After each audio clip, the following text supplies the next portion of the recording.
Curieux de tout? Histoire, sciences, astronomie, géographie.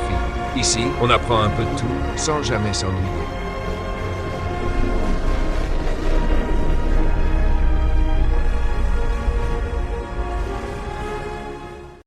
Imaginez, vous revenez dans un village que vous avez quitté 2 ans plus tôt. Les maisons sont toujours là, les outils sont toujours là, mais les habitants ont disparu.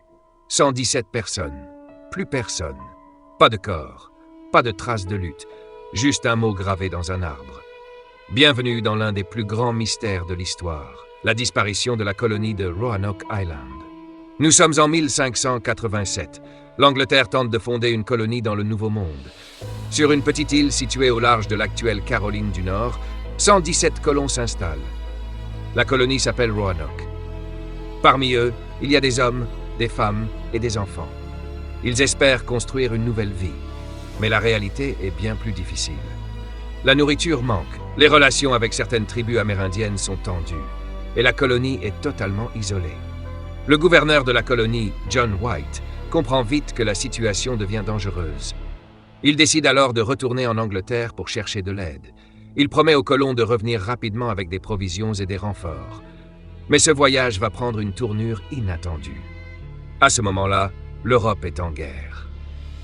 L'Angleterre doit affronter l'Espagne lors de la célèbre défaite de l'Armada espagnole. Les navires anglais sont réquisitionnés pour le conflit. Résultat, John White ne peut pas revenir en Amérique. Les mois passent, puis les années. Ce n'est qu'en 1590 qu'il parvient enfin à repartir vers Roanoke, 3 longues années plus tard. Lorsque son navire approche de l'île, quelque chose semble étrange. Le village est silencieux, trop silencieux.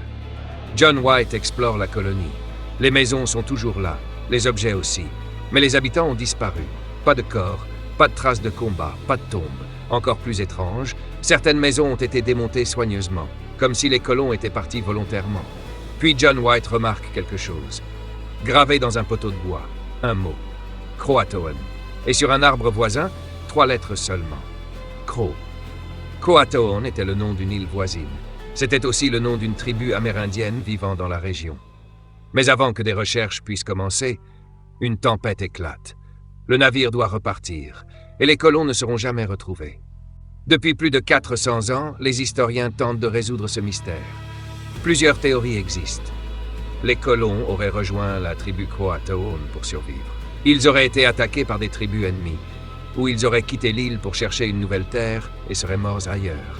Mais aucune preuve définitive n'a jamais été trouvée.